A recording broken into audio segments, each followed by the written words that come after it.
And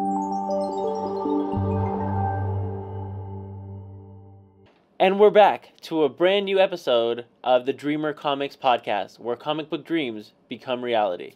Today, we are joined by Henry Barajas.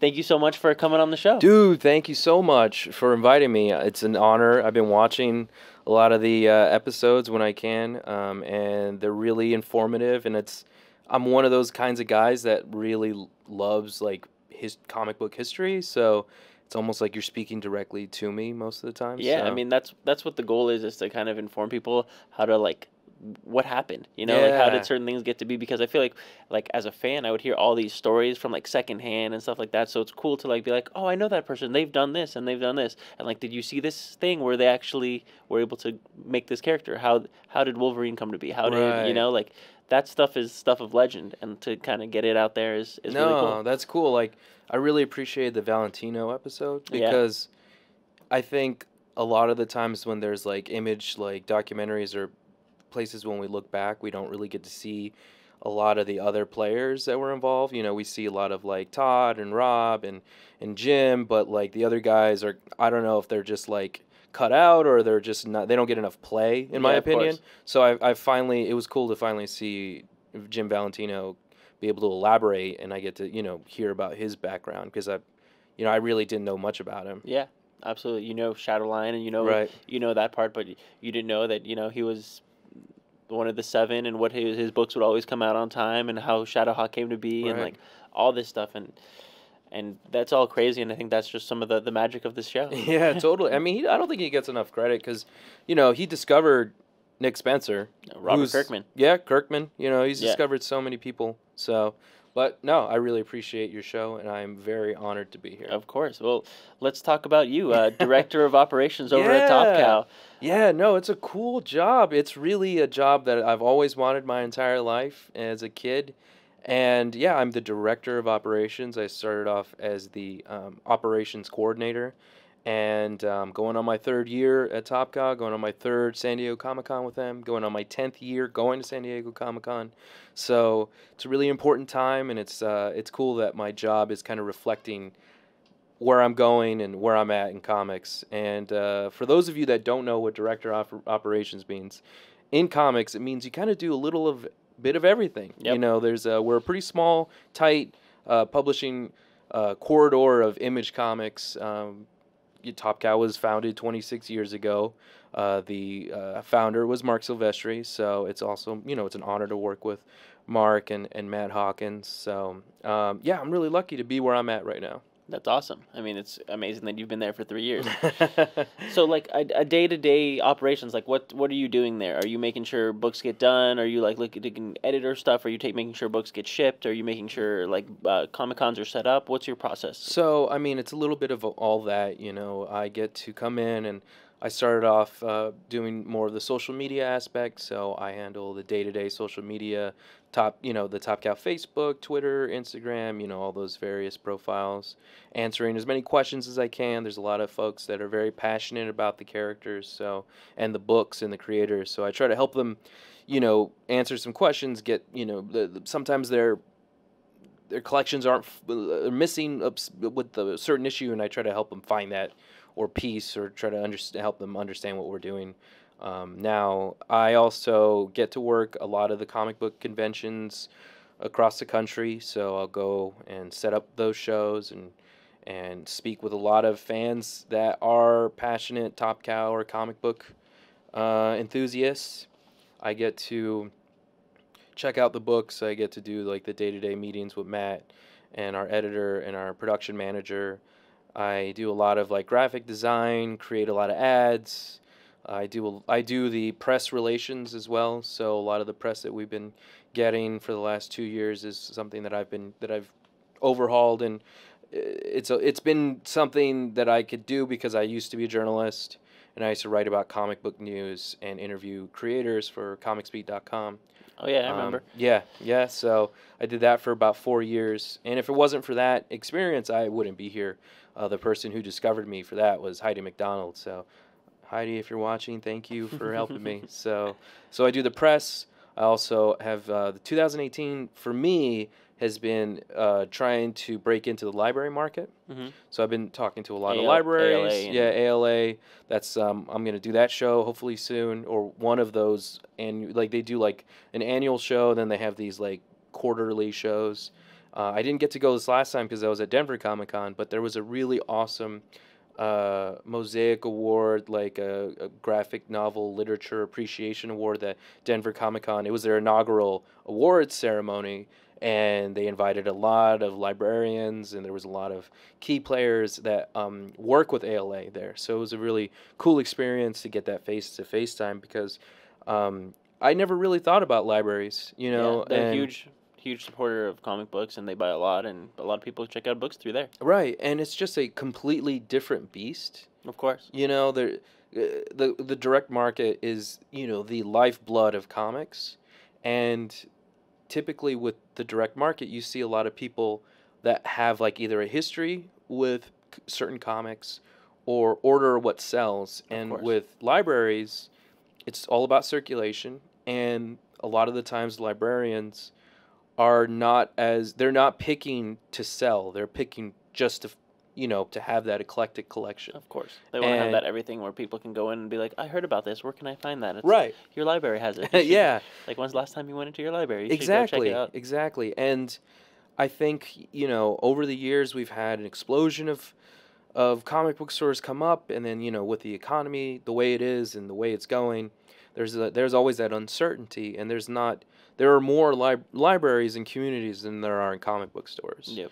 And I'm very grateful to be in Los Angeles, where there are a ton of comic book stores that really do their jobs well. And I'm lucky to also be in a city where there's a lot of comic book creators that either live here or they're coming here because of film and television. So you get to meet them at these amazing shops. So yeah, I also do direct outreach with with retailers, comic book store owners, and comic book sellers, and I also, you know, talk to them a lot and email and correspond and kind of set up events, you know, across the country. So I get to do a lot of everything, and I'm really grateful for that because you don't really get that.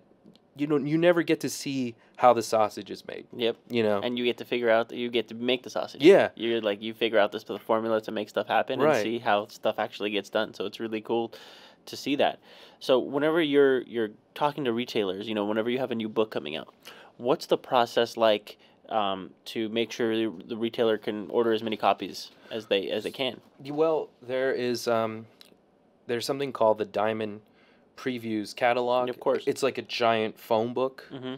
It's a really interesting way, and every book comes with comics that are coming out either 3 to 4 months from now. Yeah. So there are Facebook groups, Twitter conversations that I have. I come from a call center background too, so like I used to be a bill collector when I was 17 years old, and I used to be a banker when I was 19 years old, and the motto was smile and dial. So a lot of the times I'll just pick up the phone and call random retailers. I love it. You know, and have that conversation and see how they're doing and see what's selling, and if there's anything I could do to help them. There's also secret Facebook retailer pages where people get to be I'm in a few of them. where they get to be candid and honest about what's happening. So I have a lot of different, you know, methods of getting a hold of retailers, and try to keep their interest going, because a lot of the times a first comic is what they go heavy on, and then it just starts to trickle down. There's a rate of attrition, huge attrition rate, decline. So you want to call them, or I personally want to call them, make sure that they're still, you know, checking it out, because there's so many books, you know, every week. And they're the gatekeepers. You know, they're the ones who get a chance to say, hey, listen, check out this book. Have you heard of this new book coming out this week? And we ordered this #1. I think you'd like it. And then they come back and they're like, hey, I liked that book last time you told me about it. Where's #2? And they're like, oh, it's right here. Just came out. Right. You know, that's the process. Exactly. And just emailing them PDFs so that they can read those books and check them out. So it's a lot of work, you know, and it's a lot of fun, but it's also a good way to keep your finger on the pulse. Yep. And they're really honest people. Yeah. I think comic book retailers are the most honest people you'll ever meet. Yeah. So I They'll always tell you- appreciate that feedback. They'll tell you what's working and what's not Yeah, working and what can be exactly. done better. What's for you? What's the process like whenever you're going through and like setting up an ad, or like you're like creating something to do like a social media ad? Because I've seen Top Cow be great at it. Like, Yeah. Well, we basically, what we've done over the last year is reformat the Top Cow website. So if you go to topcow.com, you can find free comics there. You can find yeah, there's a lot of free issues to yeah, download. and we also have landing pages for nearly every title, or at least the ones that are coming out monthly now. And there's I like about what me and Rob Feldman had created for the website is a section where you can either look through your local comics store. You can go to Amazon, you can go to Comixology, you could go to IndieBound, Barnes and Noble, Google Play. There's so many different ways to read comics, and we try to have all those options available to you. But first and foremost is always the local comic book store. Of course. So that is, to me, the best way to get people involved is like, here's a place where you can preview the book, you can see who made it, you can see what's out, and you can buy it either with your comic book store through the topcowstore.com is something I also help manage. Nice. And personally ship and package wow. all of those books to. You're a workhorse, man. Yeah, you do man. Everything. I know. I love it. And I never went to college, so I don't have any real skills to. I disagree. You're doing it all, so that's dude. You're you don't need you're too kind. But no, it's true, man. You're out there killing it. If you're able to do all of this and do the job of 5 people, that's. Yeah, and I'm very fortunate, because comics is a very small market. There's not a lot of publishers out there, so once I got the opportunity, it was you either put up or get out. Yep. There's another jabroni standing right behind me. He's wanting like, to do. I'll take it. I'll pack the books. I'll ship them. Whatever it takes. Yeah, so it's one of those things where if I'm not doing it, someone's gonna step right in and take my place. When you started to get into journalism, when did that happen? Like, you talked about Heidi McDonald, and I want to know what happened with you starting to write for ComicsBeat. I think it started when I was in middle school, because I used to write for the newspaper in middle school. Oh, that's cool. I was an editor for the yearbook, and I loved Spider-Man, and I loved, Lois Lane and Clark Kent. These were 2 characters that were like journalists and respectful people that I like embodied a lot. And I used to live across the street from the daily newspaper when I was a kid. So whenever I passed by, I would just like gawk at it. And when I got to high school, I vowed to myself every day when I would take the bus from school, because it was right across the street, like, I'm going to work at that newspaper. And I went in when I was 16, and they're like, you have to be 18. So I shelved it. And when I turned 20, I became a newspaper delivery man, because there are no newspaper delivery boys anymore, or girl. There's a lot of just people in sweatpants at 2:30 in the morning picking up hundreds and hundreds of newspapers and throwing them in houses or having to scale. I never realized people in apartments, a lot of elderly folks that still read the papers, they're in like apartments, so you got to go up 4 flights of stairs and put one newspaper on somebody's doorknob. And while I was doing that at 3 o'clock in the morning, I promised myself I would write a front page news story. And that was at the same time I was writing for ComicsBeat.com, and I was working for a bank that I will not name, Citibank. And and I then got a job as a newsroom assistant, and I kept badgering the editor to let me write a story, and they let me write for them. And then eventually I got to write a front page story about how it was the first day of summer in Tucson, Arizona that broke 100. Oh, that's awesome. Yeah, so I only got one, and I was like, you did it, though. Yeah, I did it. I did what I set out to do. And then I ended up becoming an online editor for an alternative weekly called the Tucson Weekly. And I got to write about whatever I want for almost 2 years. And that was, an unbelievable experience. And that really helped me become a writer. And I was writing about comics, local comics, the cons. I was writing about Free Comic Book Day every year. And trying to highlight all the stores that were doing events in Tucson. So, yeah, it just kind of was something that was always around me, and something that I always was, kind of trying to figure out. So, and even to this day, I write for Sci-Fi Wire. So on the weekends, you could see what I'm doing for them. You know, I mean, LA's not a cheap place. So Yeah. but that's also a great experience because I could still remember and kind of figure out how to get news out to the masses. So, Of course. yeah. One article at a time and one email at a time, Right, and getting the exactly. word out there. But that's super exciting that you were able to like follow that dream and write for newspapers. And did you always grow up being a comic book fan? Oh yeah, when I was a kid, my parents used to make me watch the Batman, Tim Burton stuff, and the Christopher Reeve Superman movies. They had to make you? They made me, and I loved it. And Tucson is a college town, so a lot of the kids would leave, and they would leave their comics. So the parents didn't know what to do with these boxes of Spawn and Cyberforce and stuff. So my parents would buy me a box of comics, just all disheveled and just ruined. But to me, it was just like a box of endless ideas, you know, and stuff that I'd never seen before. The comic that really resonated with me was Mike and Laura Allred's Madman. Oh yeah. And when I was a kid, I had a more visible scar on my head, and he also had a scar on his head.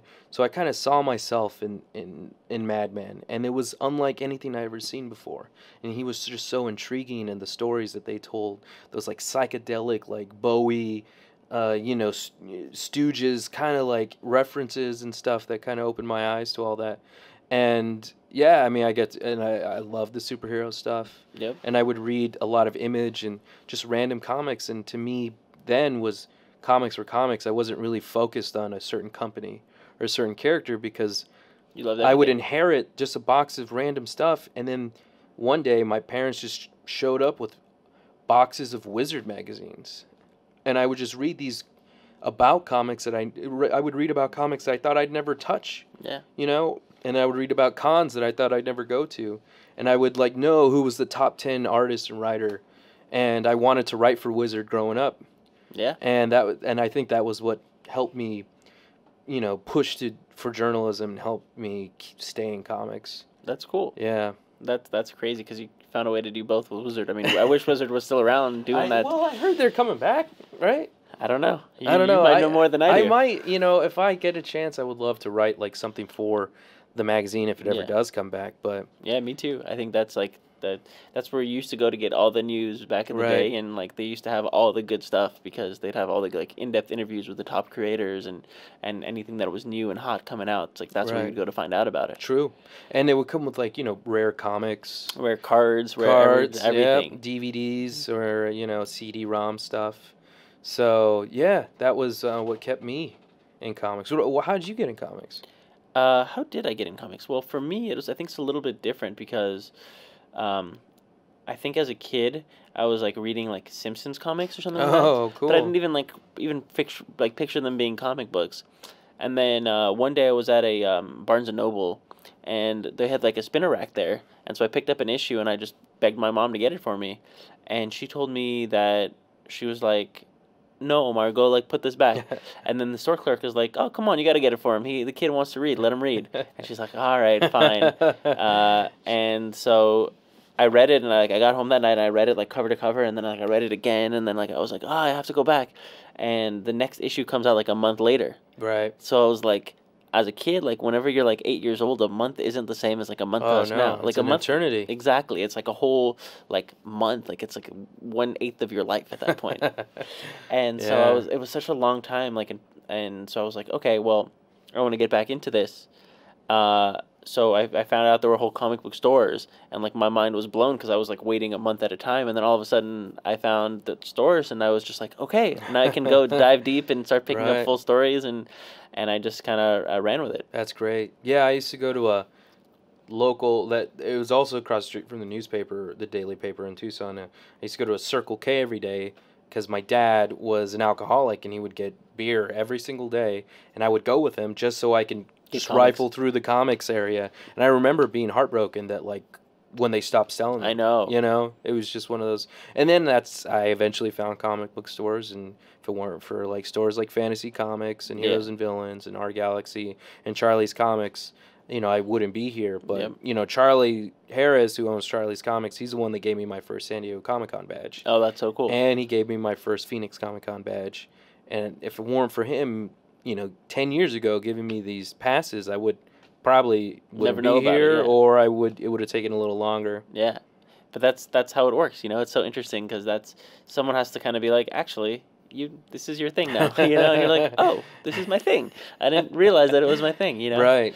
Yeah. And so was Phoenix Comic-Con your first Comic-Con, or what was like your first? I think San Diego. No, it was Phoenix Comic-Con, and then it was San Diego, and then it was Tucson. Yeah. Nice. Yeah. No, I was lucky. Phoenix was a cool comic show, very comic centric, and then going to San Diego Comic-Con was incredible. Yep. It changed my life, and I was and this was 10 years ago when people back then were saying it was much cooler 10 years before that. And then now people are saying, "Oh, you were going to Comic-Con when it was cool." And it's like, well, I guess it's always been cool. Of course. But it's like cooler. It's just gotten so hectic, it's become such a diverse group of people, Right. And it's kind of nuts because it's Comic-Con. Yeah. It's supposed to be like it's like the WrestleMania, Oscars, Super Bowl, all in one, and yeah. And if you like anime, if you like comic books, if you like films, if you like TV shows, toys, anything, clothes, actors. It's the convention for it now. It's become like this global phenomenon, and it's just become it literally takes over the city. It does. It's crazy. So it's it's so mind blowing, Yeah, I agree. I love it. And so whenever you were deciding, okay, well, how did you start to go from just going to conventions to working in comics? Good question. I was introduced to this guy named Eric Schock, who was running his own comic book publishing company. He was a Joe Kubert alum. Okay. And he taught me how to letter, and I started to letter and help create comics with him. And what was the name of the publishing company? it was called Evil Robo Productions. Okay. And I decided to want to write my own stuff, and I wrote a comic called El Loco. It was in response to the SB 1070 law that Jan Brewer implemented to allow local law enforcement to question people they thought were Mexican migrants, to question their citizenship. Remember this. Yeah. So me and my really good friend Arnie Bermudez created a character named El Loco. He was a Mexican American superhero that fought the Chupacabra on racial profiling. So that's fun. Yeah, that was my first comic, and we ended up on local and state news, and it was just this very fun experience for me. And then I ended up becoming really good friends with who is still my best friend, Christian Valer, and Rihanna Valer. We would make comics together, and we ended up making a comic called Captain Unicorn. It was about it's like what if Anderson Cooper and Freddie Queen. Mm-hmm. Why am I spacing on his name? Freddie Mercury. If they got together and had a big gay superhero baby. All right. Just this big man-horse man that would kill bigots. And then I became a journalist, and that kind of took a back seat. And I was still dying to make comics. I was still writing about comics. But just recently, within the last 2 years, I've been back to writing stuff. You did a story in the Where We Live anthology? I did, yeah. No, I was really fortunate. I'm very honored to have been a part of that. The Where We Live anthology was headed by J.H. Williams III and Wendy Wright Williams. They got together after the Route 91 country show massacre, and they started reaching out to really good friends of theirs to contribute something to make an anthology, that basically was centered around what had happened. And I was fortunate enough to have been in contact with Will Dennis, the editor, and him and the team set me up with this woman named Stephanie, who I interviewed, and did a 7-page comic book story about what she experienced and how she she escaped death. And it was a real touching story, and I got Isaac Goodhart to draw a story for it, and I also had Kelly Fitzpatrick to color it, and I did the writing and lettering. and it was a part of that very big 300+ page graphic novel, and all the proceeds went to the Route 91 charity. So That's awesome movie. yeah, nah, I'm really honored to have been a part of it, because I wanted to, write something, especially since in Tucson, Arizona, myself and my community was affected when Congresswoman Gabrielle Giffords was shot in the head. So I think all of us at some point will have dealt with or are dealing with gun violence, and I'm a bleeding heart liberal, and I believe in gun control, or sensible gun control, and it was my opportunity to use my journalism background and my love for telling stories using pictures and words to do this like very apolitical story about someone who had just escaped death and is still be able to go home and be with her husband and 2 sons. And a lot of people at that show weren't so lucky and didn't have that opportunity. So it was a really humbling and extraordinary experience I'll never forget. That's beautiful, man. Thank you. Yeah. I mean, I read your story. Oh, thanks, dude. It really touched me too. It was nerve-wracking, because a lot of my favorite comic book artists and writers are in it, and I didn't want to I wanted to serve her experience, but also be able to write and tell a story that was worth being in a collection of stories that were by like Neil Gaiman and Kelly Sue DeConnick and my boss Matt Hawkins. So it was really important for so many different reasons to do something that I could be comfortable with sharing. And you did a great job, I think. Thanks. The work speaks for itself. It really does. It's something that was like so touching and heartfelt, and it felt like everything else in that book. Everything else in that book was just like so heartfelt, and they hit the nail on the head with a lot of stuff. They did. Yeah, it's a very beautiful book. I mean, keep a box of tissues with you, because it's really emotional. Excuse me. I had some awesome. Where is it? I had some awesome fruit from one of the vendors down here? The vendors, yeah, it's so good. Sorry. I love it. Cut that out. Oh, we're live? No. Don't worry about it. So whenever, what does Top Cow kind of meant to you? Because they kind of do, they're an offshoot of Image Comics. What has it meant to you to work for something that's, part a company and part creator owned, and has been founded on this idea that people should own what they create? Right. Top Cow is a company to me, and it's basically like a living organism that has evolved over 26 years, having read Witchblade and Darkness, playing the Darkness video games, and reading the Cyberforce comics as a kid, and just watching it become better and better and better. And it's very conscious of its history, and it's very aware of who reads the books and who we're talking to, but also trying to expand that. And working with, Matt Hawkins, who just is this output machine, who also, I mean, I do a lot of work, but that guy does so much more work on top of what we're all doing a lot. And Matt's great. Yeah, you had him on the show, and Mark Silvestri, who, just is this insanely talented artist who will live on forever. Mm-hmm.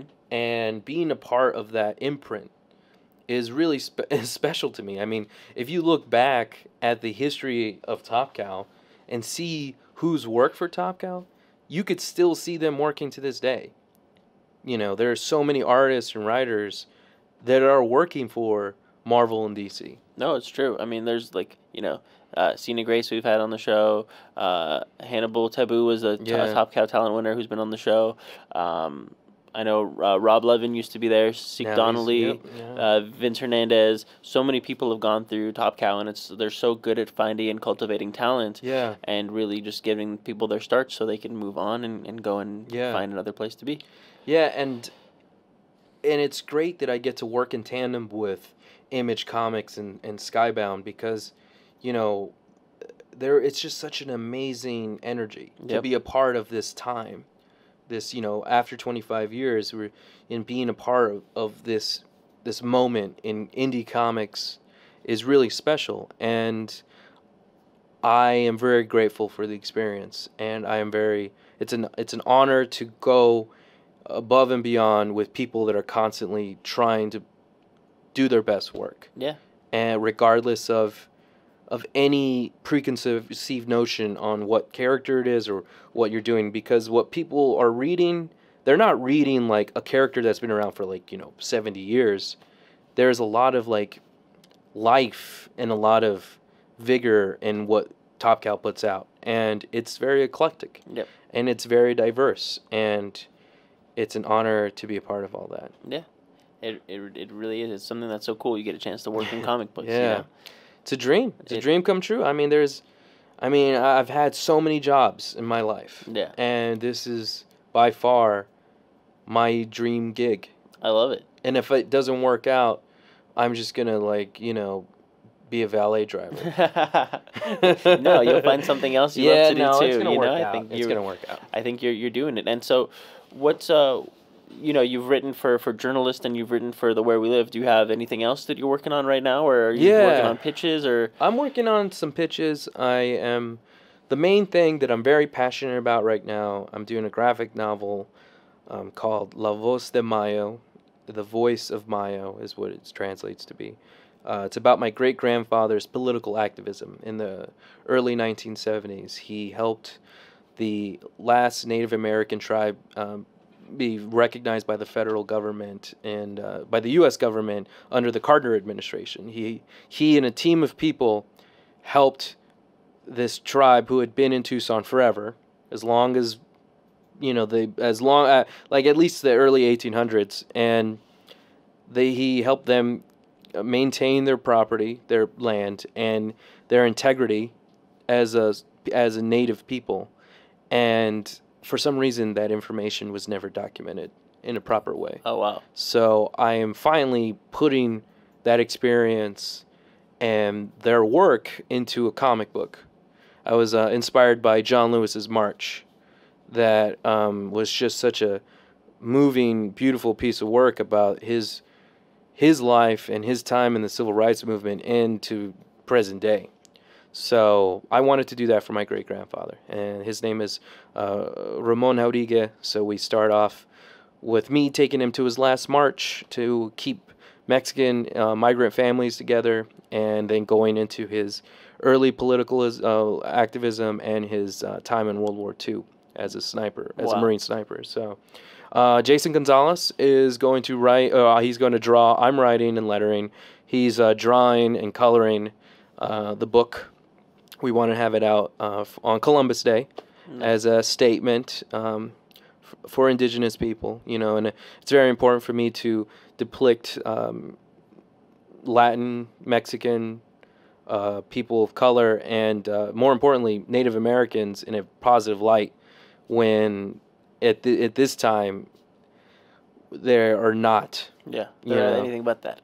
Exactly, and there's some of that going on, but right now the national conversation in the last 2 years is that natives and Mexican people are rapists and killers and murderers, and their worst is coming. But it's terrible. I mean, it's just blatantly wrong. It's so weird that there's this connotation with with a race. You are a certain type of person as opposed to you're just a person. Right. And it's terrible that a lot of people think in that way. It's really not fair, because then you see someone in the street and you get scared.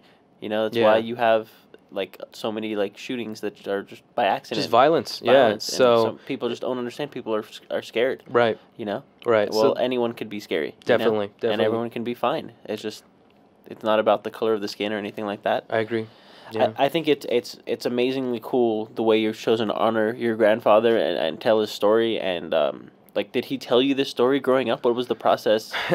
All my life, my family would tell me that he did something great, and they didn't really go beyond that. And I've always been a curious person, so whenever I'd see him, I'd want to talk to him about it, but he was very quiet and very shy in his later years. And I was no longer working in journalism. I was a radio DJ.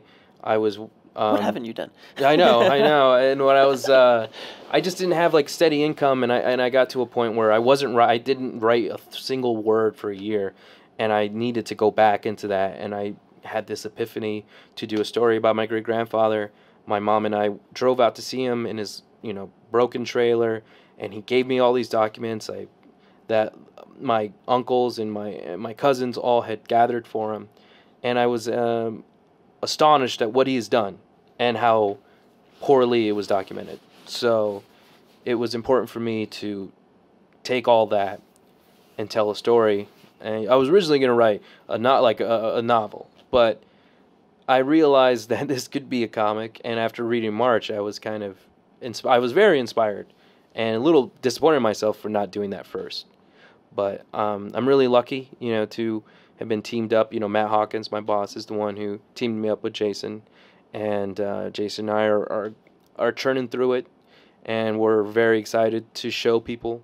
I'm excited to read it. I can't wait. Yeah. I want to do a Kickstarter so that I could do some merchandise. Yeah, and when you told me about the story, it was just so compelling. I felt like it would work perfectly on Kickstarter. Yeah, I think that's like the way to go, and I think it's just you telling a real story about real people and real events that happened, and I think people resonate with that. Yeah. And helping getting that story out there is so cool. Thank you. Yeah, and I think that's the place to go. And I did a Kickstarter myself. Yes, you are. You've written a lot of comics yourself. Yeah. And so if you need help about like how to do the whole Kickstarter thing, just come to me and I will. it's a whole different world. It's really interesting. Yeah, and I don't mean to brag, but I used to do Kickstarter coverage. Oh, nice. And I was a part of a anthology that was kickstarted. It was a series of stories that were inspired by the Smiths. Who are the Smiths? Like Morrissey. Okay. You The got band? yeah, the band. Yeah. So The Doors. yeah, the like Morrissey, the Smiths, we all took a song and did a story. Okay. So that was kickstarted. And then I did a story. It was inspired by the Pixies. And then I kickstarted a graphic novel anthology that was all curated by people that were at Morrison Con. I don't know if you went to that. I didn't go. It was a one-day con. It was like a 4-day weekend, only in Vegas. Yeah, I remember it was like Jim Lee and him. Lee, Grant Morrison, Robert Kirkman, Jason Aaron, Jonathan Hickman, J.H. Williams III, James Gunn showed up, and Grant, obviously. Yeah. So a lot of us that attended, we all got together and we made a graphic novel. And if it wasn't for that graphic novel, I wouldn't have had anything to hand Matt Hawkins in print, like something in print, to get the job. That's so crazy. That experience, and that's why I was very also adamant about working on the Las Vegas graphic novel, because it's that city and that experience was so good to me. That's crazy. It's so cool, man, to hear that story of how it all kind of comes together. It's like Kickstarter is so unique because I feel like it's the place where you can go directly to the fans and tell them your story, and people actually listen, and they're really compelled to help, and you get this like amazing sense of like gratitude that people are actually willing to like look at your book and look at your comic and stuff like that, and people care enough to make this thing a reality. And it's so that goes from just being a thought in your head, and then people share it, people talk about it, and it turns into this whole thing. Yeah. And it's like people who don't know you are hitting you up being like, hey, this is a cool idea, like how did this come to be? Yeah, no, there is also what I like about Kickstarter is there's a certain sense of urgency. Yeah. You have 30 days to make this happen. Yep.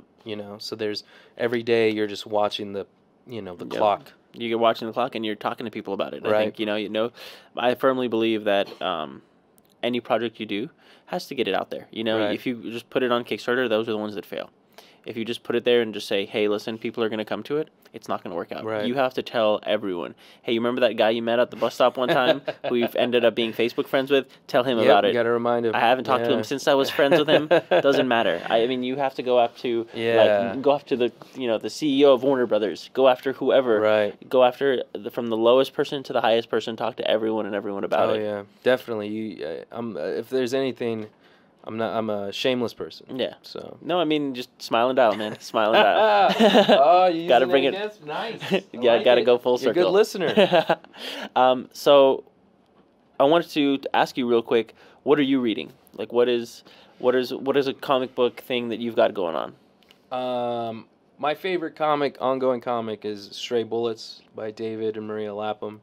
It's hands down the best crime noir comics, in my opinion. I really like violent stuff. I think. I mean, I'm really glad that Strangers in Paradise is back. I really enjoy Kelly Thompson's Hawkeye, Kate Bishop. That was such great comics. J. Willow Wilson's Miss Marvel comics. Yeah. And I've been reading a lot of like Latinx, like Hispanic, Mexican, comics. One by this girl named Kat Combs, who's really fun. Really appreciate that she did. She does a lot of like personal stuff that I really enjoy reading. Have you read Quince? Quince, no, I haven't, but I'm really happy for its success. Yeah, they got nominated for an Eisner, and I mean that book, just you should read it, man. You talk about like I need to get it. A positive Latin voice, right. Like that's, if you get a chance, it's Fanbase Press is doing it. Yeah, they're, Brian and Barbara Dillon, and they're so fun because like I see them at every show. They're like they're diehards. They are, and they're great at what they do, and they're so sweet. They really are. I really like what Donny Cates is doing. Redneck. Venom. I mean, I haven't read it. I've read his Loki book, the Loki Sorcerer Supreme, and his indie stuff is really good. God Country and Redneck they're both such great ideas.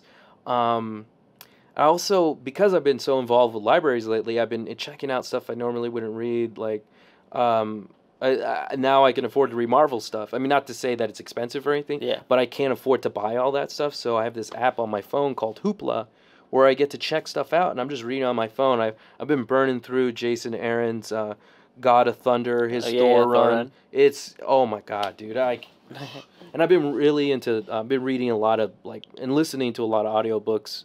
Like my favorite book is right now. It's called The Good Daughter by Karen Slaughter. So if you like murder mystery, like tongue-in-cheek Lifetime movies, it's so good. It's such a good book. Neil Gaiman's Norse mythology. Really enjoyed his take on that. Man, I love. I mean, we get every Image comp, so I get to read all that stuff. Kill or Be Killed. It's really good.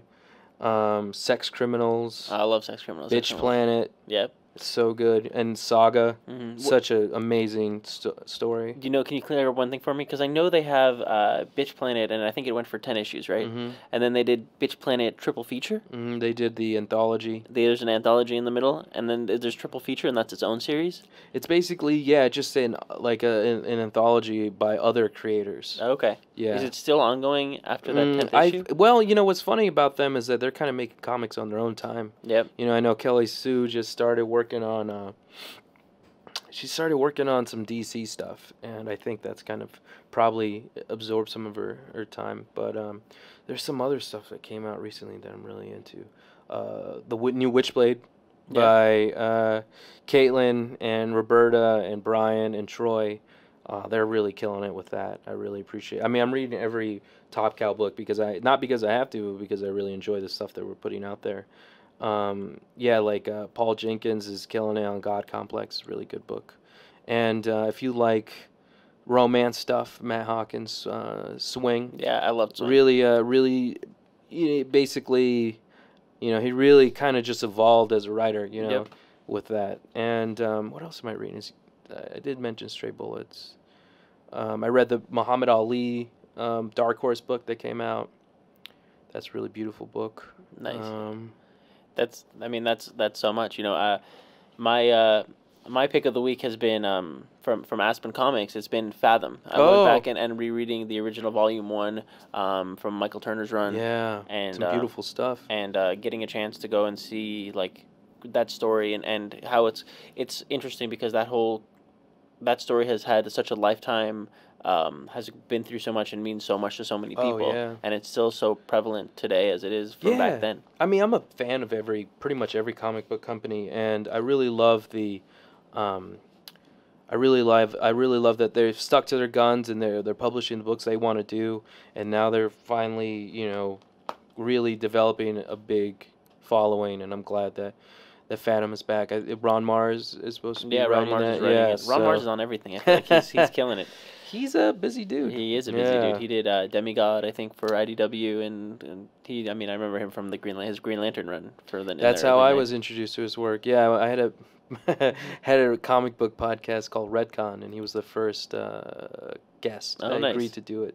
That's awesome. Yeah. So, I have one question I like to end all the interviews with. Okay. You might have heard it before. I have. What is the advice you have for any aspiring people who want to work in comics? Writer, artist, director of marketing, director of operations, for the future?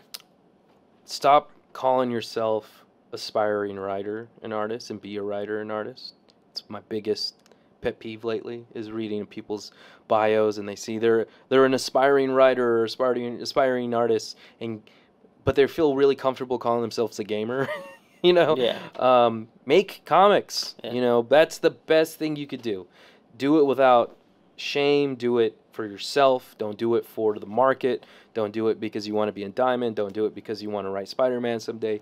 Do it because that's what brings you out of bed. Yep. It's great advice. If that doesn't bring you out of bed, then you need to figure out what does, because there's not a lot of money in comics. No, there's not a lot of opportunities.